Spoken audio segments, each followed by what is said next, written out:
I don't really know where this story begins. Maybe the day I first saw him. His name was Justin.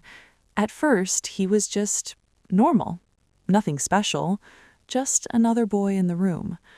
But slowly, without me even noticing, he became important to me. Every day when I walked into class, the first thing I did was look for him. If he wasn't there, the whole day felt empty. When he smiled, I smiled too, without even realizing it.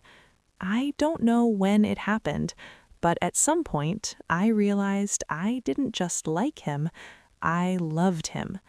I tried so many times to tell him.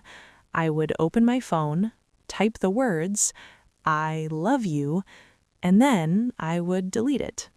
Every single time. Because I was scared. What if he said no? What if everything changed? What if I lost even the little place I had in his life? So I stayed quiet. We talked every day. We laughed. We shared small moments.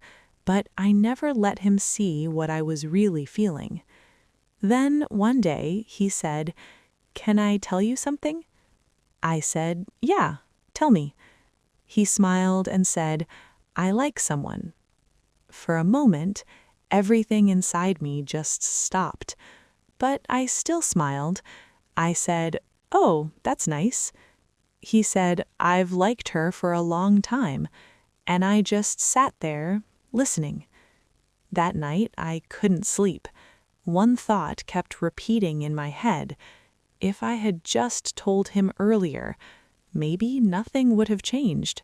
Maybe he still wouldn't choose me. But at least I wouldn't feel like I was too late. A few days later, they started a relationship, and I knew everything because he told me everything. She said this today. We talked for hours. She made me so happy. I listened to all of it. I smiled. But inside, I was breaking. The hardest part was I was right there, but I was never his. One day he said to me, "You know, you're my best friend." I paused for a second. Then I smiled and said, "Yeah, you're my best friend too." But the truth was, I was never just his friend. I loved him.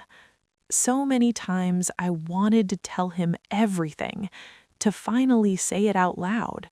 But every time, I stopped myself, because by then, it felt like there was no point. Time passed. Slowly, he became a smaller part of my life. New city, new people. We talked less and less. And then, one day, we just stopped talking. Years later, I saw a picture of him. He was smiling, and next to him was a girl.